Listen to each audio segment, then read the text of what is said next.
경제브리핑 불편한 진실이 여러분의 확실한 두통 치료제가 되어드리겠습니다. 경제 뉴스가 연예 뉴스처럼 쉽게 들리는 그날까지. 경제브리핑 불편한 진실. 경제브리핑 불편한 진실 3월 13일 순서 시작하겠습니다. 창업시장의 불편한 진실을 전해주시는 임흥렬 컨설턴트님 모셨습니다. 예, 안녕하십니까, 임흥렬입니다. 지난주에 잘 보내셨어요? 예, 뭐 여전히 과도하게 바쁘게 지내고 있습니다. 예, 그래도 지난주보다는 얼굴이 훨씬 좋아지셨어요. 예, 근데 오늘도 한 3시간 잤어요. 어이? 예, 어제 새벽까지 좀 또 미팅이 있어가지고. 아이고, 새벽에? 개인적으로 이제 또 소개받은 분이 한 분 계시는데, 예. 그분이 또 주류 전문점 창업을 희망하고 계셔서, 아하. 홍대 쪽에 이제 상권 답사를 하면서 이제 미팅을 좀 그 시간대 미팅을 해야 되다 보니까, 예. 집에 도착하니까 한 새벽 5시 정도 되더라고요. 홍대도 되게 늦게까지 24시간 영업점들이 많죠. 홍대는 뭐, 예, 불야성이죠. 아하. 그래서 늦은 밤에. 예, 그래서 이제 그 시간대별로 또 동선이 옮겨 다녀요. 이제 이 시간대는 여기 사람이 많고, 예. 이제 이 시간대별로 이제 영업하는 업소들의 스타일이 달라지고, 그것 따라 동선이 달라지다 보니까, 예. 이 창업을 하셔야 되는 분들 입장에서는 본인이 어떠한 타겟을 상대로 장사를 할 것이냐, 그거를 정하셔서 그거에 맞는 이제 장소를 물색을 하셔야 되는데, 예. 그냥 막연하게 이제 뭐 홍대 이러면은 그냥 다 잘 될 것 같고 다 똑같을 거라고 생각을 많이들 하시거든요. 예. 네, 사실 홍대라는 상권 자체는 거의 그 지하철 한 개 블럭 통째로 지금 상권이 형성이 돼 있다 보니까 아하. 그런 부분을 좀 잘 고려하셔야 돼서 예. 어제 한 밤 12시에 만나서 한 새벽 4시까지 그렇게 미팅을 했었어요. 아이고, 고생하셨네요. 예, 뭐 늘 일상입니다. 녹음일 기준으로 어제라 하면 일요일이거든요. 예, 그렇죠. 그럼 일요일에서 월요일 사이에 그 새벽에 예. 미팅을 하신 건데 예. 그 미팅 하실 때 그 옆에 있던 손님들의 정체는 뭡니까? 학생들도 많고요. 그리고 일요일까지 클럽들이 운영을 해요. 보통 보면. 예. 그러니까 클럽들이 매일 문을 안 열거든요. 금, 토, 일 이런 식으로 운영을 하는 클럽들도 있어요. 그래요? 월화수는 그냥 과감하게 포기하는 거죠. 아하. 뭐 클럽 갔다 오는 뭐 젊은 층들도 있고 일요일은 생각보다 그냥 다양한 계층들이 존재합니다. 아하. 저는 예전에 이제 직장 다닐 때 사실 그 일요일에 술 한잔 하는 걸 저는 되게 좋아했었어요. 왜 그랬었냐면은 일요일에 가면 사람이 없으니까. 아, 그래요? 아무래도 이제 그 직장인분들 같은 경우는 월요일에 대한 스트레스가 좀 심하시다 보니까 그렇죠. 일요일은 뭐 집에서 쉬어야지 약간 이런 생각들을 많이 하시거든요. 한잔 하고 싶어도 보통 집에서 하죠. 예, 그래서 이제 제가 그런 사람들한테 반문했죠. 그래서 그럼 평일에 술 안 먹냐? 평일에 똑같이 먹거든요. 네, 그러면서 일요일에 술을 안 먹어야 된다는 건 자기 합리화에 불과하다. 오히려 일요일에 술 먹으면은 사람도 없고 한가해서 더 좋다. 네, 저는 그런 주장을 하면서 이제 원래 일요일 나들이를 좀 좋아했었는데, 예. 저 같은 생각을 하시는 분들이 또 많으신가 봐요. 그래가지고 일요일에도 평일과 비교했을 때는 매출이 조금 높은 편이에요. 예. 아, 그렇군요. 그럼 혹시 그 월요병이 그래서 생기는 거 아니에요? 그러니까 이제 저는 그렇게 생각을 한 거죠. 이제 예전에 이제 그 한참 그 직장인들이 가장 싫어하는 음악이 개그 콘서트 그 클로징 음악이었었잖아요. 아, 맞아요. 그 얘기 많이 나왔었어요. 예, 그 개그 콘서트 클로징 음악이 들리는 순간 이제 주말 다 갔구나. 이제 월요일이구나. 막 이랬는데 사실 개그 콘서트가 끝나는 시간이 당시 9시였나 10시였나 그랬어요. 그러니까 그렇게 뭐 늦은 시간도 아닌데 예. 너무 이제 월요일이랑 강박관념 때문에 일요일이라는 휴물 자체를 좀 맘 편히 못 즐기시는 것 같은 거죠. 그래서 저는 과감하게 일요일에 놀기로 마음을 먹으면은 그냥 어떤 빨간 날 하루를 그래도 통째로 좀 휴무일답게 보낼 수 있었으니까 예, 그냥 그런 역발상 아닌 역발상을 조금 생활에 적용을 했었습니다. 예. 아무튼 이문열 컨설턴트님한테는 월요병은 없는 거죠? 저는 이제 사실 이제 지금은 주말과 주중에 대한 경계선이 없는 삶을 살고 있기 때문에 예, 월요병은 없죠. 예. 만족하시죠? 예, 저는 근데 그걸 만족하고 예. 있어요. 직장 다닐 때보다 훨씬 더. 예, 그러니까 뭐 쉬고 싶을 때 쉬면 되니까. 예, 물론 이제 뭐 제 스케줄에 따라서가 아니라 이제 상담이나 미팅이나 이런 거에 대한 스케줄에 따라서 쉬기는 하지만 저의 그러한 캐릭터와는 더 잘 맞는 것 같아요. 그렇군요. 아니 그런데 이문양 컨설턴트님한테는 월요병이 없지만 저희는 월요병보다 더 심한 스트레스가 요즘 있거든요. 저희가 예. 본의 아니게 이제 법인으로 전환하고 있는데 이 절차가 생각보다 너무 까다로워요. 법인은 굉장히 까다롭죠. 저도 이제 그 가지고 있는 입장이지만 법인은 그러니까 한 개의 캐릭터로서 보잖아요. 그렇죠. 예, 뭐 유기체다라고들 표현을 하니까요. 그래서 그 하나의 개체물로 인식을 하다 보니까 예. 이거에 대한 그 서류 작업이라든지 심사가 복잡한 것 같아요. 근데 실제로 이제 법인을 악용해서 이렇게 뭔가를 하시는 분들도 많이 계셔서 물론 꼼꼼하게 좀 따져야 될 건 할 텐데. 그렇죠. 아니 그렇긴 하지만 저희는 이제 박 PD, 이 PD 이렇게 딱 둘이잖아요. 예. 둘이 공동 대표를 하기로 하고 법인 설립 절차를 진행하고 있는데 재미난 것은 은행에서 저희를 의심을 하는 거예요. 뭘 의심하죠? 아, 그러니까 대포 통장을 만들려고 하는 거 아니냐, 이 아저씨들이. 왜 통장을 안 만들어 주더라고요. 법인 통장을. 저는 사실 그렇게 대접을 받은 적은 없었는데 예. 그 이유가 있지 않았을까요? 이게 다스 때문인 것 같기도 하고. 아, 그렇죠. 예. 요즘 뭐 통장 발급하는 게 굉장히 어려운 거는 네. 맞는데, 그래서 재밌는 거는 이제 제가 처음에 법인을 설립을 했을 때는 한 4년 전에 강남구 소재로 법인을 처음에 설립을 했었어요. 예, 예. 그때 중앙등기소죠, 이제 교대 쪽에 있는. 아, 네, 중앙등기소에 그 법인 등기를 이제 신청을 하려고 갔었는데, 예. 1층에 이제 약간 좀 연령대가 있으신 분들, 그래서 이제 서류를 검토를 하십니다. 빠진 서류가 없는지, 예. 서류를 다 제대로 갖고 왔는지. 그리고 굉장히 매몰차게 이제 그 빠꾸를 놓으시더라고요. 뭐 이거 없네요. 네. 뭐 이거 잘못됐네. 그러니까 뭐가 잘못됐는지도 잘 안 가르쳐 주셔서 예. 약간 좀 그 상처 아닌 상처를 받았어요.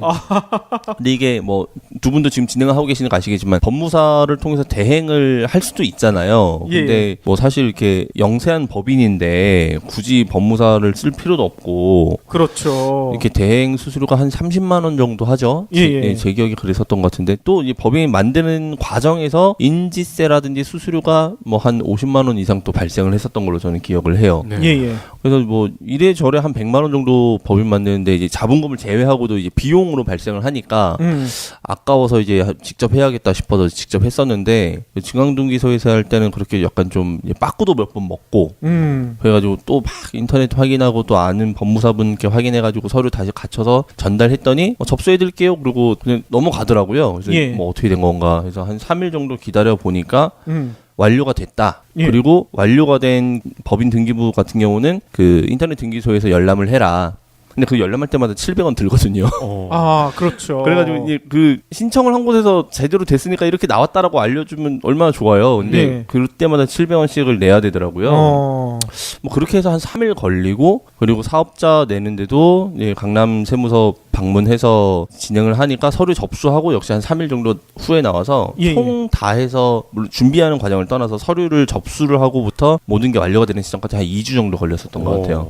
어우, 상당히 오래 걸렸네요. 예. 근데 이제 제가 올해 초에 다시 이제 그 법인을 그 주소를 이전을 할 일이 있어서 예. 그 사내 등기이사를 한 분 더 추가를 하고 그 분당구 소재로 이전을 했어요. 예, 예. 이전을 했는데 그래가 당연히 저는 그 생각을 하고 시간적으로 이 정도 걸리겠구나. 그리고 이제 뭐 이러이러한 절차가 있겠구나 생각을 해서 이제 다 준비를 해갔죠. 준비를 해서 이제 그 성남 등기소에 방문을 했습니다. 예. 성남 등기소 같은 경우는 남한산성역 앞에 있어요.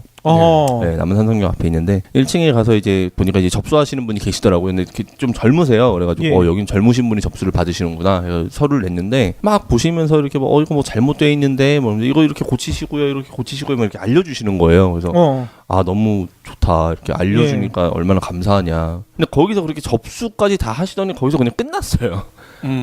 거기서 이제 그 다 끝났습니다 하면서 이제 아예 접수까지 완료가 돼버리는 거예요. 그래요? 예, 그러니까 다시 뭐 해오라 뭐 이런 게 예, 없이? 그런 게 없이 그냥 다 끝나버리고 3일 후에 이제 등기부등본 바로 나왔고요. 예. 정관을 그때 수정할 일이 있었는데 그 자리에서 그냥 다 해가지고 예. 그 자리에서 바로 사업자를 내러 갔어요.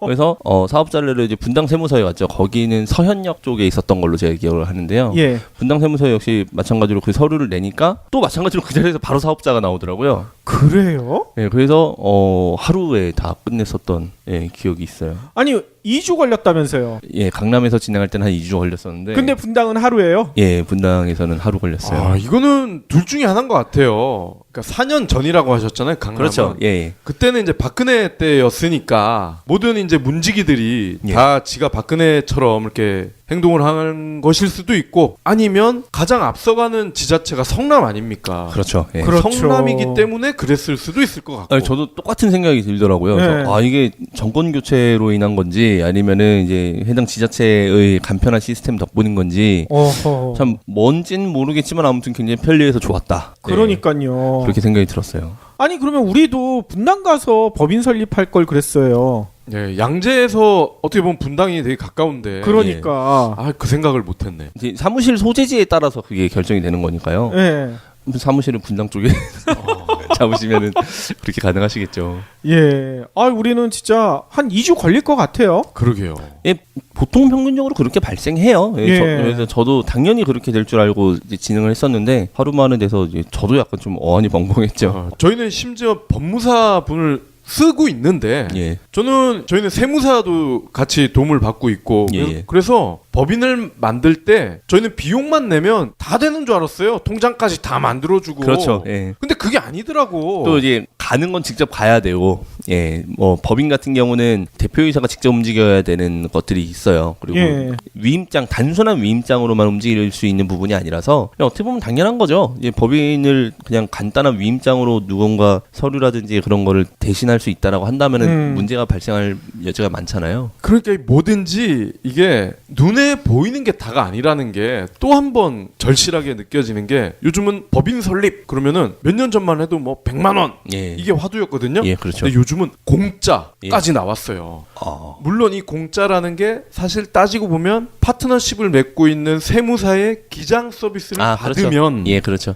예. 그런 또 단서가 확인을 해보면 알 수가 있는 거예요. 확인을 하지 않으면 정말 공짜인 줄 알고 착각을 하게 된다니까요. 그렇죠. 이제 또 뭐 영산법인은 사실은 세무도 직접 다 하실 수 있잖아요. 크게 어려운 업무들이 아닌데, 예, 뭐 약간 그런 거에 대한 거부감이 있으신 분들 있죠. 이제 뭐 그렇죠. 세무, 재무, 뭐 회계, 약간 좀 숫자에 대해서 약간 거부감이 있으신 분들이 세무사들 분께 이제 맡기려고 하시는데, 뭐 법인을 설립하려는 분들 입장에서는 그런 걸 겁내하시면 안 되니까, 예, 직접 근데 해보시는 게 되게 중요한 것 같아요. 그래서 저도 이번에 그 정관을 좀 변경을 하고, 뭐 등기 이전을 하고, 이제 사업자 주 종목을 추가하고, 뭐 이런 그 절차를 좀 진행을 했었었는데, 예.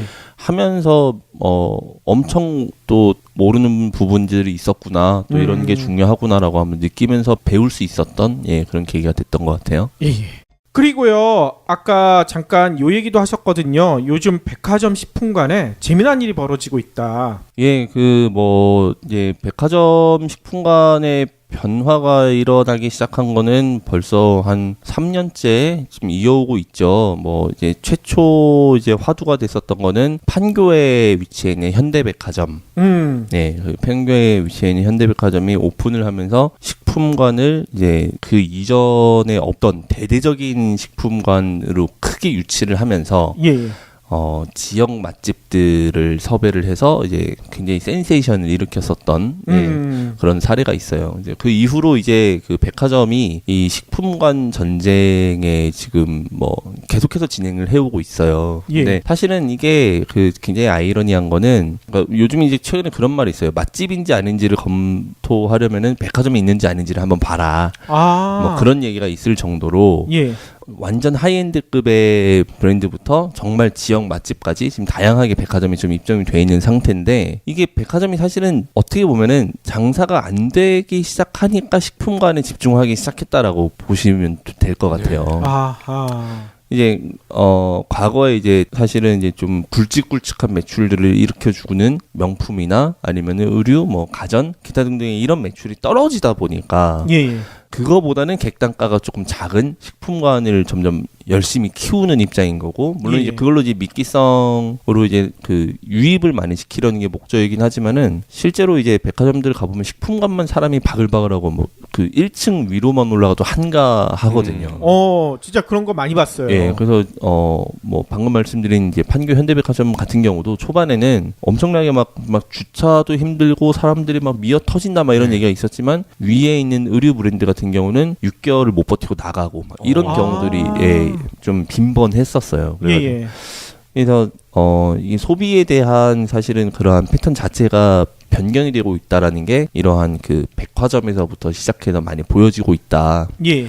그러면서 꾸준하게 이어오고 있는 소비의 화두죠. 뭐 가치 있는 소비 그리고 그 작은 사치 뭐 이러한 개념들이 그런 백화점에서 먼저 시작한 게 아닌가 이런 생각이 좀 들어요. 아하. 그래서 그 백화점 얘기를 이제 잠깐 시작을 한 거는 최근에 그 좀 트렌디하게 이루어지고 있는 업종들 메뉴들이 백화점에 많이 좀 적용이 됐습니다. 예. 그래서 지금 그 홍콩을 그 여행을 가보신 분들은 한 번씩 다 겪어보셨을 만한 브랜드가 있어요. 허유산이라는 브랜드가 있습니다.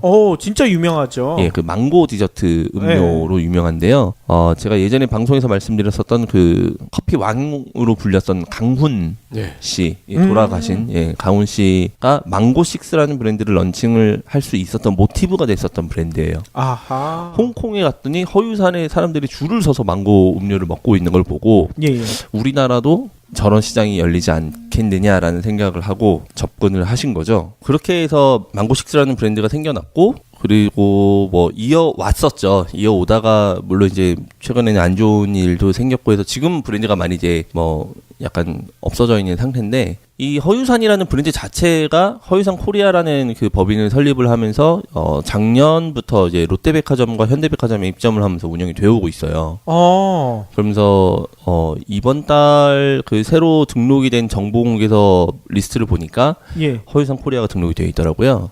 그래요? 네, 즉 가맹 사업을 이제 할 것이다라는 포부를 밝힌 거죠. 아하. 뭐 아직 보도 자료라든지 뭐 그러한 입장 발표를 하진 않았는데요. 서류적인 부분을 먼저 진행을 한 것으로 보고요. 근데 사실 저는 약간 회의적이긴 해요. 그래서 그 망고 음료 물론 허유산이라는 브랜드가 굉장히 유명하고 그 글로벌한 브랜드인 거는 맞지만 최근 우리나라의 소비 트렌드와 과연 맞아 떨어질까라는 생각이 조금 들고요.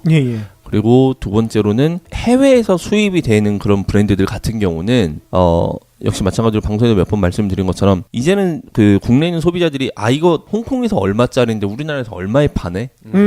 이거를 너무 잘 아세요. 그렇죠. 근데 그게 그러니까 반영이 된 매가로 책정이 되는 거예요. 그러니까 예를 들어서 뭐 홍콩에서 뭐 우리나라 돈으로 4,000원에 판매를 하고 있다. 그럼 우리나라에서도 뭐 못해도 5,000원에 팔지 않겠습니까?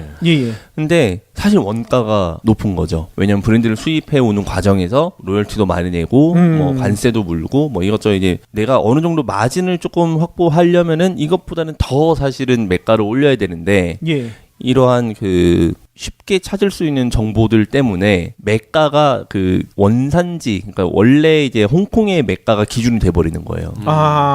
그러면은 이제 실제로 이제 국내에서 영업을 하시는 데 있어서는 원가율이 굉장히 높을 수밖에 없고 사실 그러면 이제 게다가 그게 심지어 프랜차이즈로 진행이 되면은 또 프랜차이즈 본사에서 마진을 남겨서 점주에게 진행이 되면은 점주 입장에서 거의 남는 게 없을 거예요.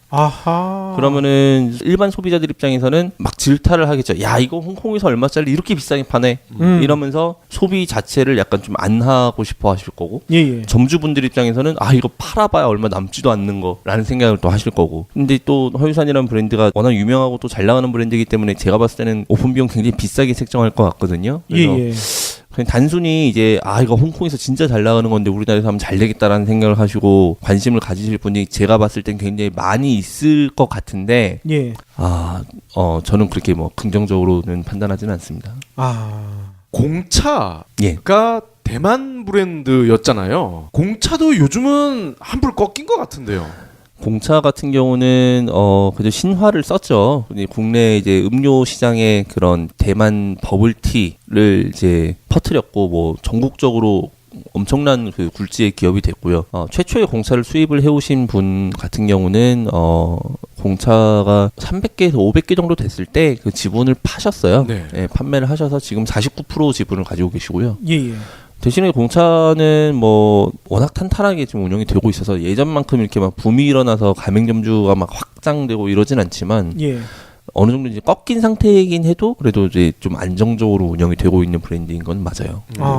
공차도 그 현지가보단 비싸지 않나요? 비싸죠. 예, 비쌀 수밖에 없죠. 그리고 뭐 그게 이제 어느 정도 근데 규모가 형성이 되면 국내에서 자체적으로 유통을 할 수 있게 뭐 공장을 설립을 하고 그런 식으로 하면은 그때 한번 딱 꺾일 수가 있어요. 그래서 이제 그 해외 브랜드를 이제 마스 프랜차이징을 하는 경우는 이제 어느 정도 규모가 국내에서 형성이 되느냐 안 되느냐가 그 마스 프랜차이징을 해온 그 국내 법인이 투자를 한번 다시 할 수 있는 그러한 그 시점이 오거든요. 예. 그 이전까지는 아무래도 마진이 거의 없는데 그거를 본사에서 올바른 정책으로 그러면 그때까지는 본사에서 수익을 가져가지 말고 점주들이 잘 되게 해서 이렇게 규모가 확장이 되면은 우리는 그때 투자를 하면서 이때부터 우리가 돈을 버는 구조로 가자라고 마음을 먹으셔야 되는데 이게 너무 불확실하잖아요. 사실 그렇게 규모가 형성이 될 수 있을지 없을지도 자신이 없고 예. 하면서 그래도 나도 돈은 벌어야겠고 이런 상황이 이제 이어오다 보니까 사실은 그렇게 선순환이 되고 있는 해외 프랜차이즈 브랜드는 별로 없다라고 생각하시면 될 것 같아요. 아하. 그래서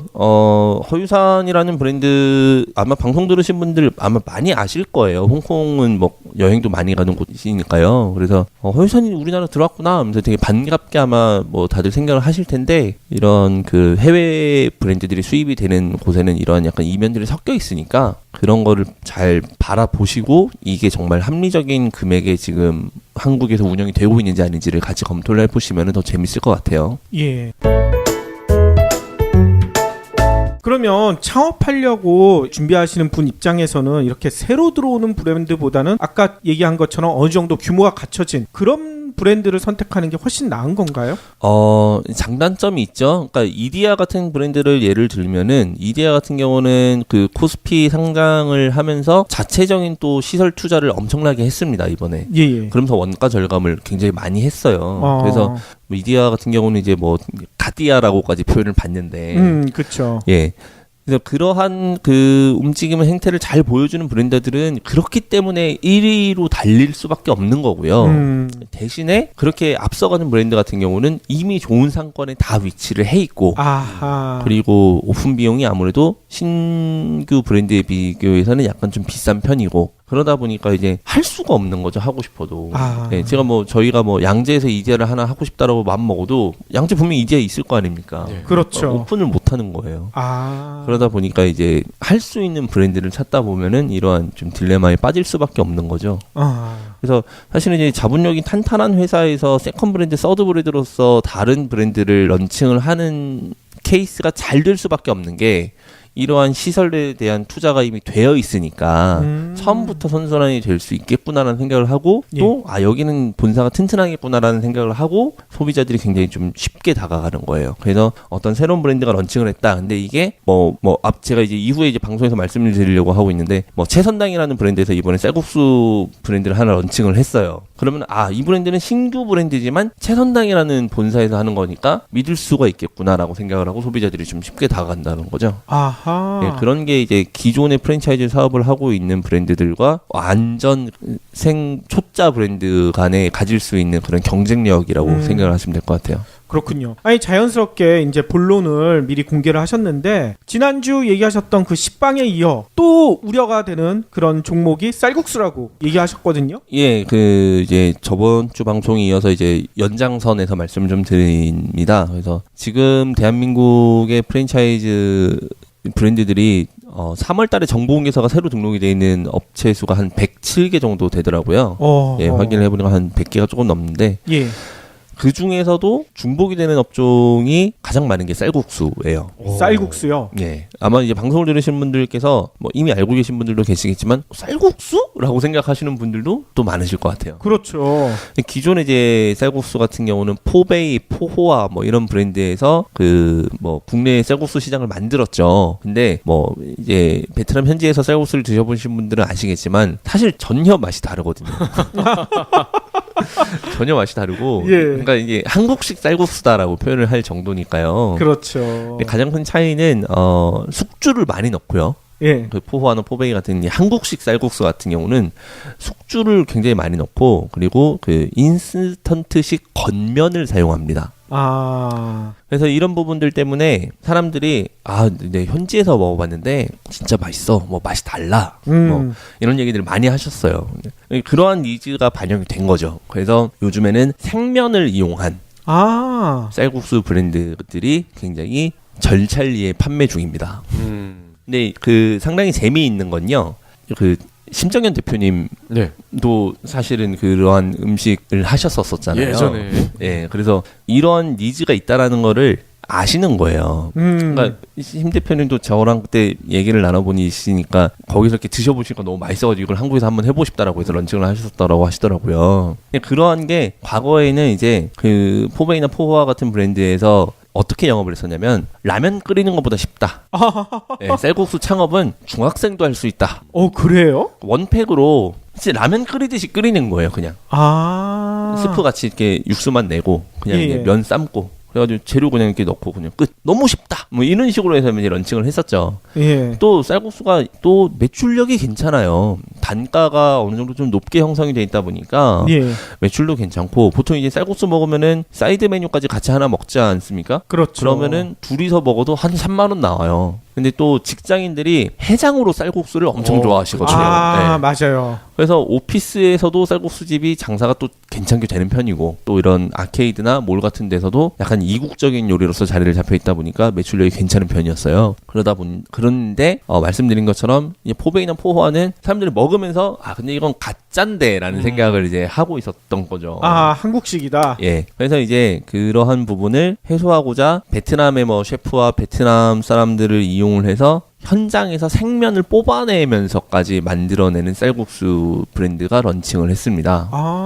기계를 아예 만들었어요. 생면을 뽑는. 예. 그 에머이라는 브랜드인데요. 에머이라는 단어가 그 베트남어로 뭐 여기요 뭐 이모님 사장님 이렇게 부르는 그러한 얘기라고 해요. 에머이라는 브랜드가 이제 종로에 1호점을 오픈을 하고 지금 한 3년째 돼가고 있는데 한 100개 정도 지금 넘게 오픈을 했어요. 그렇게 많아요? 예, 굉장히 많아요. 우리 동네에도 있어요. 아시네요. 그래요? 네, 아시네요. 저도 거기가 맛이 좀 달라서 종종 가는데 예. 거기가 이제 생면을 뽑아내기 때문에 생면이라 맛이 다른 거였군요. 그리고 숙주를 많이 안 넣죠. 네, 기존에 이제 한국식 쌀국수는 이제 그 숙주의 비릿한 맛이 좀 강하다 보니까 이렇게 향신료도 더 많이 넣게 되고 약간 그 빨간 소스, 갈색 소스 있지 않습니까? 그렇죠. 네, 원래 피시 소스랑 이제 뭐 그런 소스들인데 소스 맛으로 살짝 먹었거든요. 근데 이제 그런 거를 좀 잡아준 거죠. 근데 그 에머이라는 브랜드가 그렇게 성공을 하면서부터 이렇게 생면을 쓰는 프랜차이즈 쌀국수 브랜드들이 엄청 생겨나고 있어요. 이것도 미투인가요? 그렇죠. 예, 미투 브랜드들이 엄청 생겨나고 있는데 말씀드린 것처럼 채선당에서도 이번에 쌀국수 브랜드를 런칭을 해서 지금 운영을 하고 있고요. 그리고 그 김밥 분식류 브랜드 중에 밥풀이라는 이제 분식 브랜드가 있었는데요. 그 브랜드에서도 이번에 쌀국수 브랜드를 또 런칭을 했고, 뭐 쌀국수 브랜드들이 굉장히 많이 생겨나가고 있어요. 예. 저기는 안 하나요? 백종원 아저씨는? 백종원 아저씨도 하실 것 같은데 아직은 안 하시네요. 뭐 리틀 사이공, 분짜라붐, 뭐 굉장히 많은 브랜드들이 아무튼 최근에 생겨나고 있는데 그리고 이제 그런 것도 있습니다. 뭐 베트남 그 노상국수 뭐 이런 제가 정확한 브랜드 이름이 기억이 안 나는데 딱 보면 진짜 프랜차이즈 안 같은 이름이고 그냥 되게 허름한데 알고 보면 프랜차이즈. 새마을 식당 같은. 예. 그런 브랜드들도 지금 많이 있어요. 이게 진짜 재밌는 사실은 여기부터죠. 그럼 에머이라는 브랜드를 누가 만들었냐? 과거 봉추찜닭의 대표님이 만드셨습니다.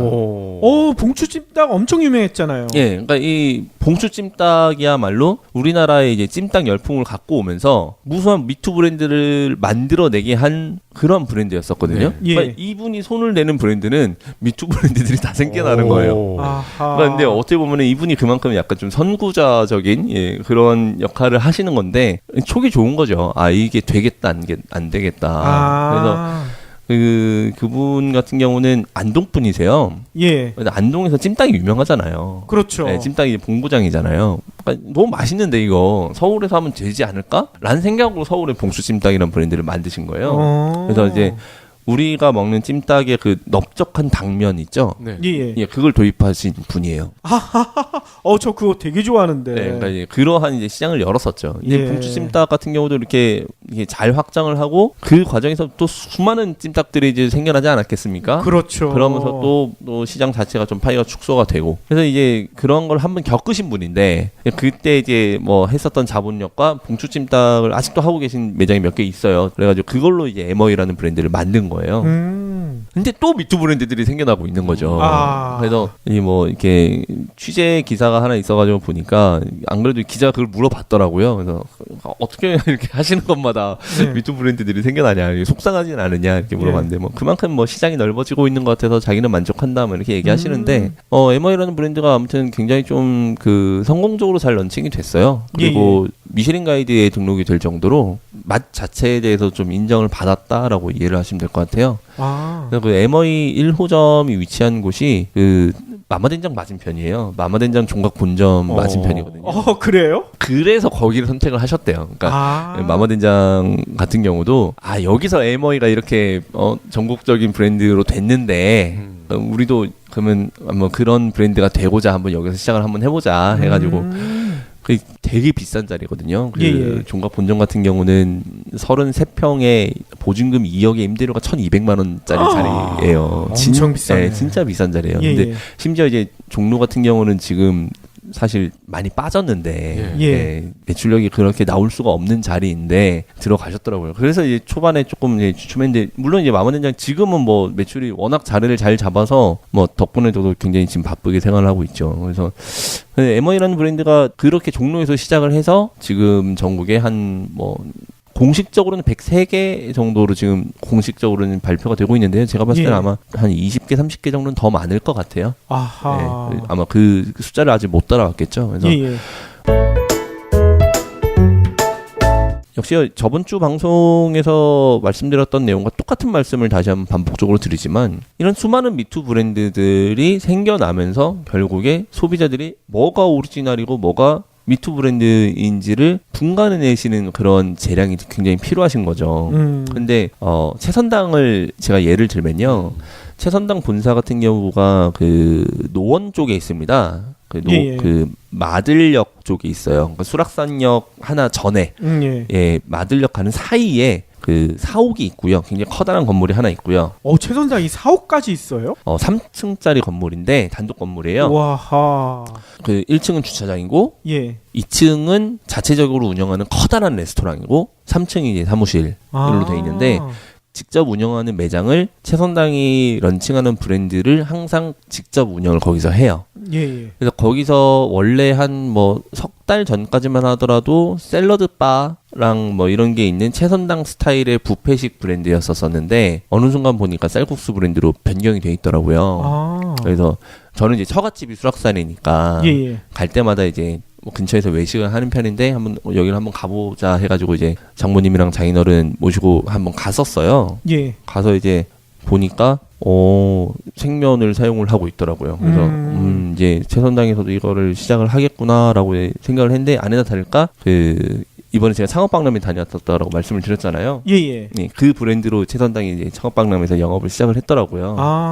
그래서 그런 걸 보면은 소비자분들께서 헷갈리실 수 있어요. 그러겠네요. 그래서 이거 채선당에서 생면을 이용을 했어. 이렇게 어떻게 역시 채선당이구나라고 생각을 하면서 좋은 브랜드다. 물론 뭐 나쁜 브랜드라는 건 아니지만 이렇게 아무튼 뭐 R&D 투자도 많이 하고 이렇게 진행을 했구나라고 생각을 하면서 이렇게 우호적으로 바라보실 수도 있고 그런 식으로 지금 뭐 수많은 생면 브랜드들을 이용한 쌀국수 시장이 계속해서 커져가니까 소비자분들이 그런 이건 뭐 프랜차이즈 원래 프랜차이즈 사업 하던 곳에서 하니까 뭐 이러이러한 장점이 있으니까 굉장히 좋겠구나 생각을 하고 계약을 하실 가능성이 굉장히 높다라는 거죠. 그러다 보면은 저번 주 방송에서 말씀드렸던 것처럼 오리지널이 아니게 되고 미투 브랜드가 아니게 되는 그런 상황이 발생하게 되는 거니까 이런 부분에 대해서 굉장히 좀 그 주의하셔야 될 것 같아요.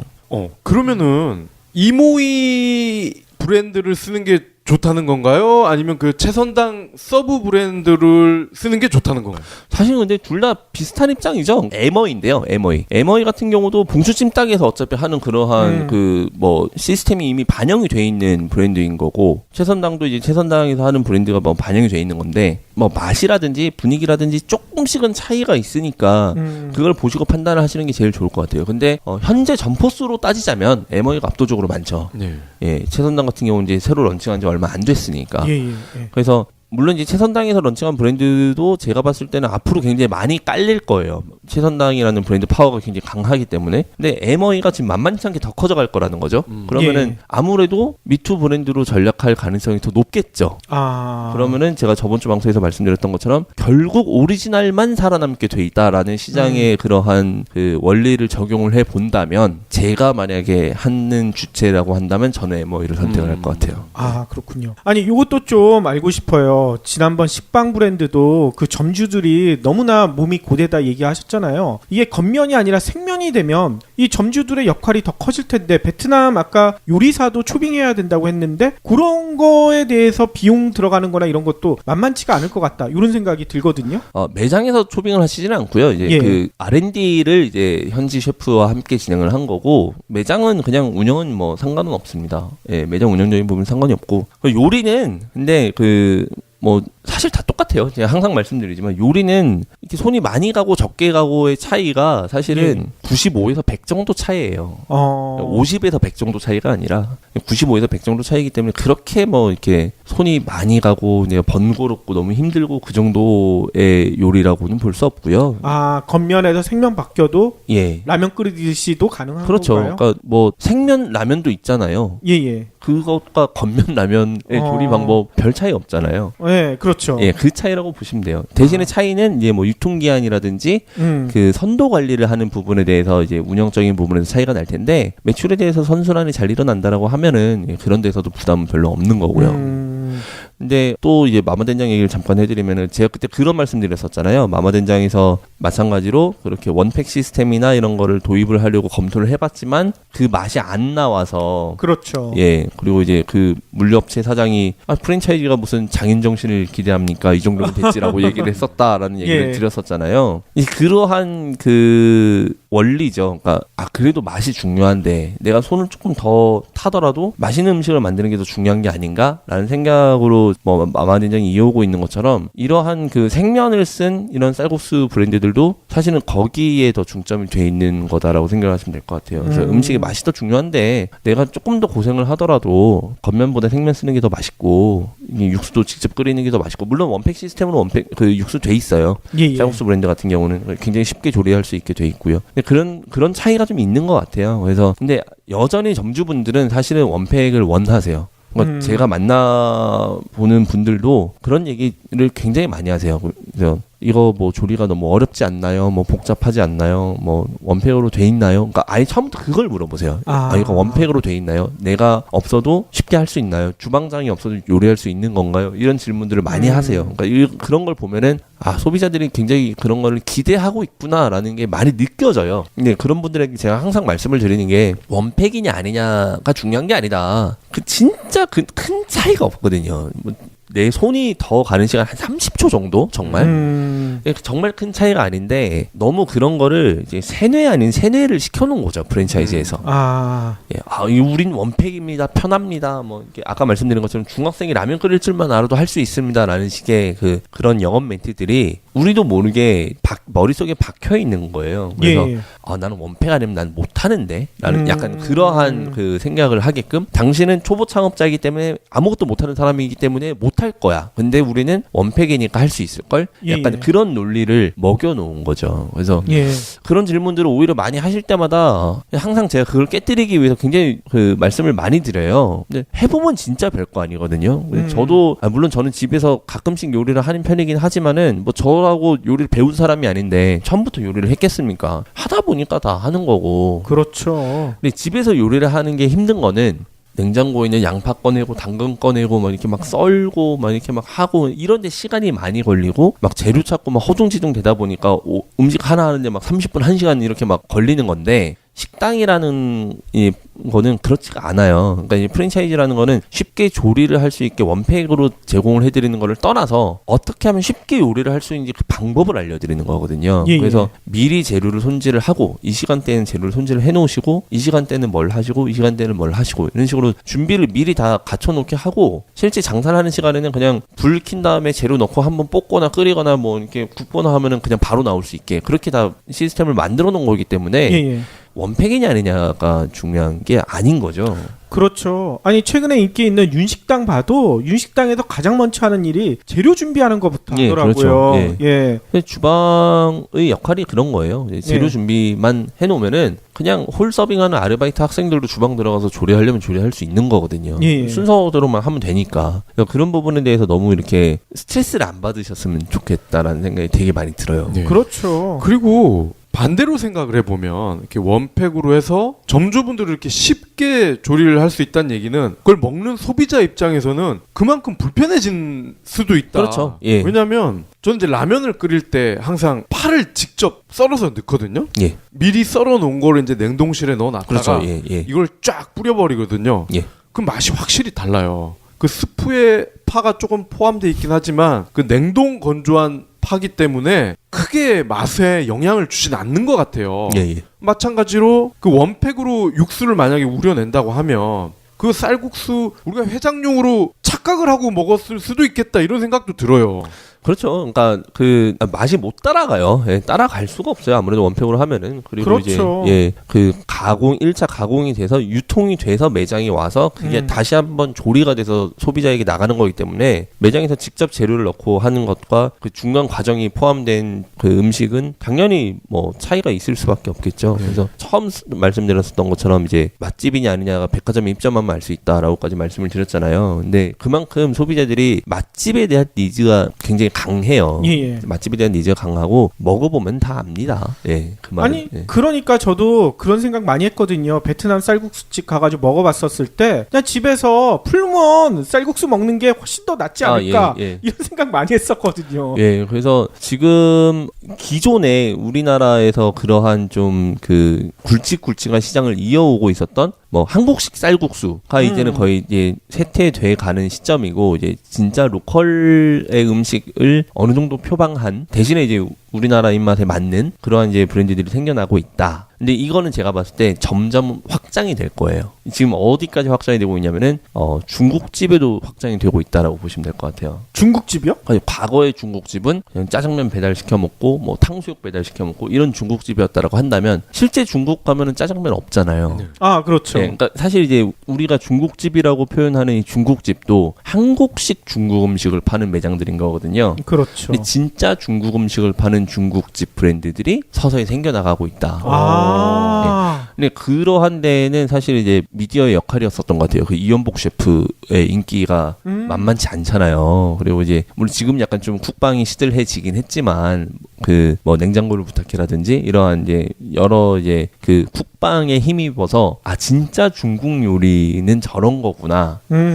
저런 사람들이 만든 음식을 한번 먹고 싶다라는 그러한 소비자들의 니즈가 굉장히 강해져서 그 과거에 이제 중국집은 사실 좀 아재들이 많이 갔었고 홀에 가서 먹는 분들은 연령대가 되게 다들 대부분 높으셨죠. 그렇죠. 아니면 집에서 그냥 간단하게 짜장면 배달시켜 먹는 그 정도인데 예. 요즘은 젊은 친구들이 데이트를 하면서 먹기 위해서 맛있는 중국 음식점을 찾아가는 아하. 그러한 좀 소비 문화가 또 만들어져 가고 네. 있어요. 인천 차이나타운 바글바글 하다니까요. 거기 주말에 가면. 아, 거기는 뭐 원래 바글바글하긴 했었지만 근데 사실 인천 차이나타운도 제가 봤을 때는 한국식 중국 음식을 파는 곳이에요.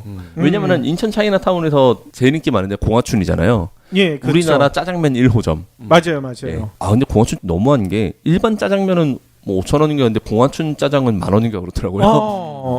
같은 가게에서 팔면서 그러니까요. 그래서 좀 짜장면 한 그릇 10,000원 좀 너무 심한 것 같은데. 예. 근데 그것도 결국 한국식 중국 음식이니까. 예. 근데 그 중국 화교들의 식당을 운영하는 곳들이 있죠. 대림에 가보면 이제 화교촌들이 있고요. 예. 그리고 건대 그 뚝섬 쪽에도 역시 화교촌들이 있습니다. 거기 같은 경우는 이제 중국 현지인들이 운영하는 식당 거리인데 거긴 메뉴가 아예 달라요. 정말. 아. 예, 진짜 중국 음식들 예. 대부분이에요. 그러면 차이나타운으로 갈 게 아니라 대림동으로 가야 되는군요. 예, 사실은 맞아요. 예. 오. 이 대림동 가면은 마라샹궈라든지 뭐 윤계상 씨 나왔던 영화 뭐죠? 그 18로마 뭐 이런. 예, 그 장첸으로 나왔었던 거기서 이제 그 조선족으로 나오잖아요. 아, 중국인으로 나오나요? 조선족으로 나오나요? 조선족일 거예요. 예, 예. 네. 그 친구가 되게 즐겨 먹는 음식들, 뭐 그런 예. 것들이 이제 실제로 대림동에서 많이 판매가 되고 있거든요. 아하. 그래서 이제 그런 곳을 이제 소비자들이 찾아가고 있는 거는 진짜, 그러니까 뭐 중국집이면 진짜 중국 음식을 해야 되는 거고, 예, 예. 베트남 식당이면 진짜 베트남 음식을 요리를 해야 되는 거고, 그렇죠. 약간 그러한 게 디테일하게 이제 좀 반영이 되고 있다. 그래서 이제 과거에 뭐 한국식 중국 음식, 한국식 뭐 그런 베트남 음식, 한국식 쌀국수 이런 시장들은 점점 아마 없어지게 되지 않을까 그런 생각이 들어요. 그래서 뭐 이런 거를 한번 참고 삼아서 생각을 해보시면은 앞으로 내가 어떤 사업을 하는 게 소비자들의 심리와 잘 맞아 떨어질 수 있는지를 한번 생각을 해보실 수 있는 기회인 것 같기도 합니다. 그렇죠. 이제 한국식 먹고 싶으면 그냥 라면 끓여 먹는 게 가장 좋아요. 그렇죠. 예. 저는 집에서 사실 팟타이 같은 음식도 직접 해 먹거든요. 예. 소스 다 돼 있어요. 집에서 요리하시는 것도 정말 뭐 간편한 시대가 왔기 때문에 한국식 음식은 집에서 간편하게 조리해서 드시고요. 그렇죠. 진짜 음식 이제 뭐 외국 나가서 먹지는 못하니까 바쁜 일정 때문에 항상 해외에 갈 수는 없잖아요. 그렇죠. 그럴 때 이제 집 근처에서 찾을 수 있는 그런 브랜드들이 예, 그러한 소비자들의 심리를 이제 반영해서 이렇게 확장이 되고 있다. 그렇죠. 쌀국수도 풀무원 쌀국수가 제일 맛있더라고요, 저는. 예, 그거 맛있어요. 예, 저는 좋아해요. 결론은 이제 오리지널 아닙니까? 예. 그런 측면에서는 경불지는 앞으로 미래가 촉망되네요. 아, 그럼요. 네, 예, 뭐 경제 방송이 거의 없을 때 저희가 시작을 했기 때문에 그렇죠. 이제 수많은 이제 미투 브랜드들이 이제 결국은 오리지널만 살아남을 것이다. 예. 아이고, 고맙습니다. 긍정적인 이야기로 마무리를 짓겠습니다. 그러면 오늘도 긴 시간 동안 귀한 말씀 너무나 감사드리고요. 다음 주에도 더 재미난 이야기 부탁드리겠습니다. 예, 다음 주에 뵙겠습니다. 수고하셨습니다.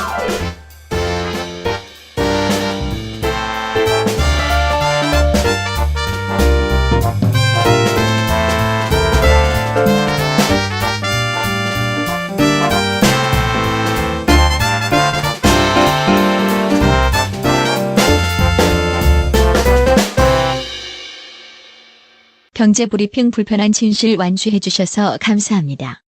하트 투척, 댓글 남기기, 계좌 후원 등 다양한 방법으로 힘을 보태주세요. 계좌 정보는 경제브리핑 팟빵 공지 코너에 있습니다.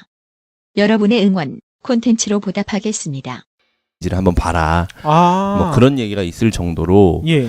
완전 하이엔드급의 브랜드부터 정말 지역 맛집까지 지금 다양하게 백화점이 좀 입점이 돼 있는 상태인데 이게 백화점이 사실은 어떻게 보면은 장사가 안 되기 시작하니까 식품관에 집중하기 시작했다라고 보시면 될 것 같아요. 아하. 이제 과거에 이제 사실은 이제 좀 굵직굵직한 매출들을 일으켜주는 명품이나 아니면은 의류, 뭐 가전, 기타 등등의 이런 매출이 떨어지다 보니까 예. 그거보다는 객단가가 조금 작은 식품관을 점점 열심히 키우는 입장인 거고 물론 예. 이제 그걸로 이제 미끼성으로 이제 그 유입을 많이 시키려는 게 목적이긴 하지만은 실제로 이제 백화점들 가보면 식품관만 사람이 바글바글하고 뭐 그 1층 위로만 올라가도 한가하거든요.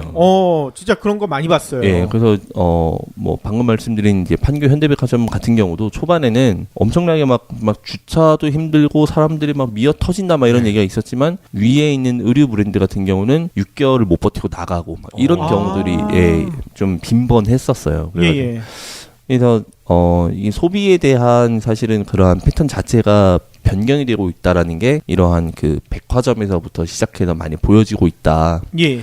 그러면서 꾸준하게 이어오고 있는 소비의 화두죠. 뭐 가치 있는 소비 그리고 그 작은 사치 뭐 이러한 개념들이 그런 백화점에서 먼저 시작한 게 아닌가 이런 생각이 좀 들어요. 아하. 그래서 그 백화점 얘기를 이제 잠깐 시작을 한 거는 최근에 그 좀 트렌디하게 이루어지고 있는 업종들 메뉴들이 백화점에 많이 좀 적용이 됐습니다. 예. 그래서 지금 그 홍콩을 그 여행을 가보신 분들은 한 번씩 다 겪어보셨을 만한 브랜드가 있어요. 허유 허유산이라는 브랜드가 있습니다. 진짜 유명하죠. 예, 그 망고 디저트 음료로 유명한데요. 제가 예전에 방송에서 말씀드렸었던 그 커피 왕으로 불렸던 강훈 씨, 돌아가신 강훈 씨가 망고식스라는 브랜드를 런칭을 할 수 있었던 모티브가 됐었던 브랜드예요. 아하. 홍콩에 갔더니 허유산에 사람들이 줄을 서서 망고 음료를 먹고 있는 걸 보고 예. 우리나라도 저런 시장이 열리지 않겠느냐라는 생각을 하고 접근을 하신 거죠. 그렇게 해서 망고식스라는 브랜드가 생겨났고, 그리고 뭐 이어왔었죠. 이어오다가 물론 이제 최근에는 안 좋은 일도 생겼고 해서 지금 브랜드가 많이 이제 뭐 약간 없어져 있는 상태인데, 이 허유산이라는 브랜드 자체가 허유산 코리아라는 그 법인을 설립을 하면서 작년부터 이제 롯데백화점과 현대백화점에 입점을 하면서 운영이 되어 오고 있어요. 그러면서 이번 달 그 새로 등록이 된 정보공개서 리스트를 보니까 허유산 코리아가 등록이 되어 있더라고요. 그래요? 네, 즉 가맹 사업을 이제 할 것이다라는 포부를 밝힌 거죠. 아하. 뭐 아직 보도 자료라든지 뭐 그러한 입장 발표를 하진 않았는데요. 서류적인 부분을 먼저 진행을 한 것으로 보고요. 근데 사실 저는 약간 회의적이긴 해요. 그래서 그 망고 음료, 물론 허유산이라는 브랜드가 굉장히 유명하고 그 글로벌한 브랜드인 거는 맞지만 최근 우리나라의 소비 트렌드와 과연 맞아 떨어질까라는 생각이 조금 들고요. 그리고 두 번째로는 해외에서 수입이 되는 그런 브랜드들 같은 경우는 역시 마찬가지로 경제브리핑 불편한 진실이 여러분의 확실한 두통 치료제가 되어드리겠습니다. 경제 뉴스가 연예 뉴스처럼 쉽게 들리는 그날까지. 경제브리핑 불편한 진실. 경제브리핑 불편한 진실 3월 13일 순서 시작하겠습니다. 창업시장의 불편한 진실을 전해주시는 임흥렬 컨설턴트님 모셨습니다. 예, 안녕하십니까, 임흥렬입니다. 지난주에 잘 보내셨어요? 예, 뭐 여전히 과도하게 바쁘게 지내고 있습니다. 예, 그래도 지난주보다는 얼굴이 훨씬 좋아지셨어요. 예, 근데 오늘도 한 3시간 잤어요. 어이? 예, 어제 새벽까지 좀 또 미팅이 있어가지고. 아이고, 새벽에? 개인적으로 이제 또 소개받은 분이 한 분 계시는데, 예. 그분이 또 주류 전문점 창업을 희망하고 계셔서 아하. 홍대 쪽에 이제 상권 답사를 하면서 이제 미팅을 좀 그 시간대 미팅을 해야 되다 보니까 집에 도착하니까 한 새벽 5시 정도 되더라고요. 홍대도 되게 늦게까지 24시간 영업점들이 많죠. 홍대는 뭐 불야성이죠. 아하. 네. 그래서 늦은 밤에 예, 그래서 이제 그 시간대별로 또 동선이 옮겨 다녀요. 이제 이 시간대는 여기에 사람이 많고, 이제 이 시간대별로 이제 영업하는 업소들의 스타일이 달라지고, 그것 따라 동선이 달라지다 보니까, 이 창업을 하셔야 되는 분들 입장에서는 본인이 어떠한 타겟을 상대로 장사를 할 것이냐, 그거를 정하셔서 그거에 맞는 이제 장소를 물색을 하셔야 되는데, 그냥 막연하게 이제 뭐 홍대 이러면은 그냥 다 잘 될 것 같고 다 똑같을 거라고 생각을 많이들 하시거든요.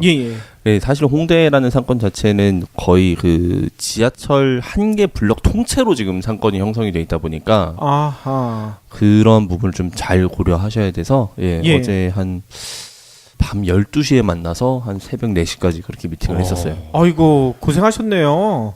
예, 뭐 늘 일상입니다. 녹음일 기준으로 어제라 하면 일요일이거든요. 예, 그렇죠. 그럼 일요일에서 월요일 사이에 그 새벽에 미팅을 하신 건데 그 미팅 하실 때 그 옆에 있던 손님들의 정체는 뭡니까? 학생들도 많고요. 그리고 일요일까지 클럽들이 운영을 해요. 보통 보면. 그러니까 클럽들이 매일 문을 안 열거든요. 금토일 이런 식으로 운영을 하는 클럽들도 있어요. 그래요? 월화수는 그냥 과감하게 포기하는 거죠. 뭐 클럽 갔다 오는 뭐 젊은 층들도 있고, 일요일은 생각보다 그냥 다양한 계층들이 존재합니다. 저는 예전에 이제 직장 다닐 때 사실 그 일요일에 술 한잔 하는 걸 저는 되게 좋아했었어요. 왜 그랬었냐면은 일요일에 가면 사람이 없으니까. 그래요? 아무래도 이제 그 직장인분들 같은 경우는 월요일에 대한 스트레스가 좀 심하시다 보니까 그렇죠. 일요일은 뭐 집에서 쉬어야지 약간 이런 생각들을 많이 하시거든요. 한잔 하고 싶어도 보통 집에서 하죠. 예, 그래서 이제 제가 그런 사람들한테 반문했죠. 그래서 그럼 평일에 술 안 먹냐? 평일에 똑같이 먹거든요. 네, 그러면서 일요일에 술을 안 먹어야 된다는 건 자기 합리화에 불과하다. 오히려 일요일에 술 먹으면은 사람도 없고 한가해서 더 좋다. 네, 저는 그런 주장을 하면서 이제 원래 일요일 나들이를 좀 좋아했었는데 저 같은 생각을 하시는 분들이 또 많으신가 봐요. 그래가지고 일요일을 받았어요. 근데 이게 뭐 두 분도 지금 진행을 하고 계시는 거 아시겠지만 법무사를 통해서 대행을 할 수도 있잖아요. 예. 근데 뭐 사실 이렇게 영세한 법인인데 굳이 법무사를 쓸 필요도 없고 그렇죠. 이렇게 대행 수수료가 한 30만 원 정도 하죠. 예. 제 기억이 그랬었던 것 같은데 또 이 법인 만드는 과정에서 인지세라든지 수수료가 뭐 한 50만 원 이상 또 발생을 했었던 걸로 저는 기억을 해요. 네. 예. 그래서 뭐 이래저래 한 100만 원 정도 법인 만드는데 이제 자본금을 제외하고도 이제 비용으로 발생을 하니까 아까워서 이제 직접 해야겠다 싶어서 직접 했었는데 중앙등기소에서 할 때는 그렇게 약간 좀 빠꾸도 몇 번 먹고 그래가지고 또 막 인터넷 확인하고 또 아는 법무사분께 확인해가지고 서류 다시 갖춰서 전달했더니 접수해드릴게요. 그리고 그냥 넘어가더라고요. 그래서 예. 뭐 어떻게 된 건가 해서 한 3일 정도 기다려 보니까 완료가 됐다. 예. 그리고 완료가 된 법인 등기부 같은 경우는 그 인터넷 등기소에서 열람을 해라. 근데 그 열람할 때마다 700원 들거든요. 아, 그렇죠. 그래가지고 이제 그 신청을 한 곳에서 제대로 됐으니까 이렇게 나왔다라고 알려주면 얼마나 좋아요. 근데 예. 그럴 때마다 700원씩을 내야 되더라고요. 뭐 그렇게 해서 한 3일 걸리고 그리고 사업자 내는데도 강남 세무서 방문해서 진행을 하니까 서류 접수하고 역시 한 3일 정도 후에 나와서 예. 총 다 해서 물론 준비하는 과정을 떠나서 서류를 접수를 하고부터 모든 게 완료가 되는 시점까지 한 2주 정도 걸렸었던 것 같아요. 어우, 상당히 오래 걸렸네요. 예. 근데 이제 제가 올해 초에 다시 이제 그 법인을 그 주소를 이전을 할 일이 있어서 예. 그 사내 등기이사를 한 번 더 추가를 하고 그 분당구 소재로 이전을 했어요. 예. 이전을 했는데 그래가 당연히 저는 그 생각을 하고 시간적으로 이 정도 걸리겠구나. 그리고 이제 뭐 이러이러한 절차가 있겠구나 생각을 해서 이제 다 준비를 해갔죠. 준비를 해서 이제 그 성남 등기소에 방문을 했습니다. 예. 성남 등기소 같은 경우는 남한산성역 앞에 있어요. 네, 남한산성역 앞에 있는데 1층에 가서 이제 보니까 이제 접수하시는 분이 계시더라고요. 근데 좀 젊으세요. 그래가지고 예. 여긴 젊으신 분이 접수를 받으시는구나. 그래서 서류를 냈는데 막 보시면서 이렇게 뭐 이거 뭐 잘못되어 있는데 뭐 이거 이렇게 고치시고요, 이렇게 고치시고요, 뭐 이렇게 알려주시는 거예요. 그래서 아 너무 좋다 이렇게 알려주니까 얼마나 감사하냐. 근데 거기서 그렇게 접수까지 다 하시더니 거기서 그냥 끝났어요. 거기서 이제 그 다 끝났습니다 하면서 이제 아예 접수까지 완료가 돼버리는 거예요. 그래요? 예, 그러니까 다시 뭐 해오라 뭐 이런 게 없이? 그런 게 없이 그냥 다 끝나버리고 3일 후에 이제 등기부 등본 바로 나왔고요. 예. 정관을 그때 수정할 일이 있었는데 그 자리에서 그냥 다 해가지고 예. 그 자리에서 바로 사업자를 내러 갔어요. 그래서 사업자를 내러 이제 분당 세무서에 갔죠. 거기는 서현역 쪽에 있었던 걸로 제가 기억을 하는데요. 예. 분당 세무서 역시 마찬가지로 그 서류를 내니까 또 마찬가지로 그 자리에서 바로 사업자가 나오더라고요. 그래요? 예, 그래서 하루에 다 끝냈었던 기억이 있어요. 아니 2주 걸렸다면서요? 예, 강남에서 진행할 때는 한 2주 걸렸었는데. 근데 분당은 하루예요? 예, 분당에서는 하루 걸렸어요. 아, 이거는 둘 중에 하나인 것 같아요. 그러니까 4년 전이라고 하셨잖아요, 강남은. 그렇죠. 예. 그때는 이제 박근혜 때였으니까 모든 이제 문지기들이 예. 다 지가 박근혜처럼 이렇게 행동을 한 것일 수도 있고 아니면 가장 앞서가는 지자체가 성남 아닙니까? 그렇죠. 예. 그렇죠. 성남이기 때문에 그랬을 수도 있을 것 같고. 아니, 저도 똑같은 생각이 들더라고요. 그래서 이게 정권 교체로 인한 건지 아니면 그래도 평일과 비교했을 때는 매출이 조금 높은 편이에요. 예. 아, 그렇군요. 그럼 혹시 그 월요병이 그래서 생기는 거 아니에요? 그러니까 이제 저는 그렇게 생각을 한 거죠. 이제 예전에 이제 그 한참 그 직장인들이 가장 싫어하는 음악이 개그 콘서트 그 클로징 음악이었었잖아요. 아, 맞아요. 그 얘기 많이 나왔었어요. 예, 그 개그 콘서트 클로징 음악이 들리는 순간 이제 주말 다 갔구나. 이제 월요일이구나. 막 이랬는데 사실 개그 콘서트가 끝나는 시간이 당시 9시였나 10시였나 그랬어요. 그러니까 그렇게 뭐 늦은 시간도 아닌데 예. 너무 이제 월요일이라는 강박관념 때문에 일요일이라는 휴물 자체를 좀 맘 편히 못 즐기시는 것 같은 거죠. 그래서 저는 과감하게 일요일에 놀기로 마음을 먹으면은 그냥 빨간 날 하루를 그래도 통째로 좀 휴무일답게 보낼 수 있었으니까 그런 역발상 아닌 역발상을 조금 생활에 적용을 했었습니다. 예. 아무튼 이문열 컨설턴트님한테는 월요병은 없는 거죠? 저는 이제 사실 이제 지금은 주말과 주중에 대한 경계선이 없는 삶을 살고 있기 때문에 월요병은 없죠. 예. 만족하시죠? 예, 저는 근데 그걸 만족하고 예. 있어요. 직장 다닐 때보다 훨씬 더. 예, 그러니까 뭐 쉬고 싶을 때 쉬면 되니까. 예, 물론 이제 뭐 제 스케줄에 따라서가 아니라 이제 상담이나 미팅이나 이런 거에 대한 스케줄에 따라서 쉬기는 하지만 저의 그러한 캐릭터와는 더 잘 맞는 것 같아요. 그렇군요. 아니 그런데 이문영 컨설턴트님한테는 월요병이 없지만 저희는 월요병보다 더 심한 스트레스가 요즘 있거든요. 저희가 본의 아니게 이제 법인으로 전환하고 있는데 이 절차가 생각보다 너무 까다로워요. 법인은 굉장히 까다롭죠. 저도 이제 가지고 있는 입장이지만 법인은 그러니까 한 개의 캐릭터로서 보잖아요. 그렇죠.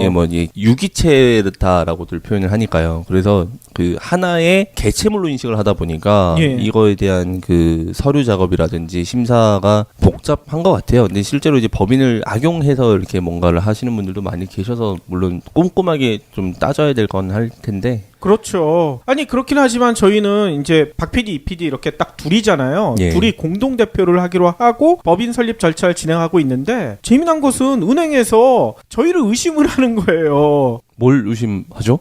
그러니까 대포 통장을 만들려고 하는 거 아니냐 이 아저씨들이. 왜 통장을 안 만들어 주더라고요. 법인 통장을. 저는 사실 그렇게 대접을 받은 적은 없었는데 그 이유가 있지 않았을까요? 이게 다스 때문인 것 같기도 하고. 그렇죠. 예. 요즘 뭐 통장 발급하는 게 굉장히 어려운 거는 맞는데 재밌는 거는 이제 제가 처음에 법인을 설립을 했을 때는 한 4년 전에 강남구 소재로 법인을 처음에 설립을 했었어요. 그때 중앙등기소죠. 이제 교대 쪽에 있는. 중앙등기소에 법인 등기를 이제 신청을 하려고 갔었는데 1층에 이제 약간 좀 연령대가 있으신 분들 그래서 이제 서류를 검토를 하십니다. 빠진 서류가 없는지 서류를 다 제대로 갖고 왔는지 그리고 굉장히 매몰차게 이제 빠꾸를 놓으시더라고요. 뭐 이거 없네요. 이거 잘못됐네. 그러니까 뭐가 잘못됐는지도 잘 안 가르쳐 주셔서 약간 좀 상처 아닌 상처면은 이제 해당 지자체의 간편한 시스템 덕분인 건지 참 뭔진 모르겠지만 아무튼 굉장히 편리해서 좋았다. 그러니까요. 그렇게 생각이 들었어요. 아니 그러면 우리도 분당 가서 법인 설립할 걸 그랬어요. 양재에서 어떻게 보면 분당이 되게 가까운데. 그러니까. 그 생각을 못했네. 이제 사무실 소재지에 따라서 그게 결정이 되는 거니까요. 사무실은 분당 쪽에 잡으시면은 그렇게 가능하시겠죠. 우리는 진짜 한 2주 걸릴 것 같아요. 그러게요. 보통 평균적으로 그렇게 발생해요. 그래서 저도 당연히 그렇게 될 줄 알고 이제 진행을 했었는데 하루 만에 돼서 이제 저도 약간 좀 어안이 벙벙했죠. 저희는 심지어 법무사 분을 쓰고 있는데 저희는 세무사도 같이 도움을 받고 있고 그래서 법인을 만들 때 저희는 비용만 내면 다 되는 줄 알았어요. 통장까지 다 만들어주고. 그렇죠. 근데 그게 아니더라고. 또 이제 가는 건 직접 가야 되고, 뭐 법인 같은 경우는 대표이사가 직접 움직여야 되는 것들이 있어요. 그리고 위임장, 단순한 위임장으로만 움직일 수 있는 부분이 아니라서 그냥 어떻게 보면 당연한 거죠. 이제 법인을 그냥 간단한 위임장으로 누군가 서류라든지 그런 거를 대신할 수 있다라고 한다면은 문제가 발생할 여지가 많잖아요. 그러니까 뭐든지 이게 눈에 보이는 게 다가 아니라는 게 또 한 번 절실하게 느껴지는 게 요즘은 법인 설립 그러면은 몇 년 전만 해도 뭐 100만 원 이게 화두였거든요. 그렇죠. 근데 요즘은 공짜까지 나왔어요. 물론 이 공짜라는 게 사실 따지고 보면 파트너십을 맺고 있는 세무사의 기장 서비스를 받으면 그렇죠. 그런 또 단서가 확인을 해보면 알 수가 있는 거예요. 확인을 하지 않으면 정말 공짜인 줄 알고 착각을 하게 된다니까요. 그렇죠. 근데 또 뭐 영산법인은 사실은 세무도 직접 다 하실 수 있잖아요. 크게 어려운 업무들이 아닌데, 뭐 약간 그런 거에 대한 거부감이 있으신 분들 있죠. 이제 뭐 그렇죠. 세무, 재무, 뭐 회계, 약간 좀 숫자에 대해서 약간 거부감이 있으신 분들이 세무사들 분께 이제 맡기려고 하시는데, 뭐 법인을 설립하려는 분들 입장에서는 그런 걸 겁내하시면 안 되니까 직접 근데 해보시는 게 되게 중요한 것 같아요. 그래서 저도 이번에 정관을 좀 변경을 하고 뭐 등기 이전을 하고 이제 사업자 주 종목을 추가하고 뭐 이런 그 절차를 좀 진행을 했었었는데 하면서 엄청 또 모르는 부분들이 있었구나 또 이런 게 중요하구나라고 한번 느끼면서 배울 수 있었던 그런 계기가 됐던 것 같아요. 그리고요, 아까 잠깐 요 얘기도 하셨거든요. 요즘 백화점 식품관에 재미난 일이 벌어지고 있다. 백화점 식품관에 변화가 일어나기 시작한 거는 벌써 한 3년째 지금 이어오고 있죠. 뭐 이제 최초 이제 화두가 됐었던 거는 판교에 위치해 있는 현대백화점. 판교에 위치해 있는 현대백화점이 오픈을 하면서 식품 식품관을 이제 그 이전에 없던 대대적인 식품관으로 크게 유치를 하면서 예. 지역 맛집들을 섭외를 해서 이제 굉장히 센세이션을 일으켰었던 그런 사례가 있어요. 이제 그 이후로 이제 그 백화점이 이 식품관 전쟁에 지금 뭐 계속해서 진행을 해오고 있어요. 예. 근데 사실은 이게 그 굉장히 아이러니한 거는 그러니까 요즘 이제 최근에 그런 말이 있어요. 맛집인지 아닌지를 검토하려면은 백화점에 있는지 아닌지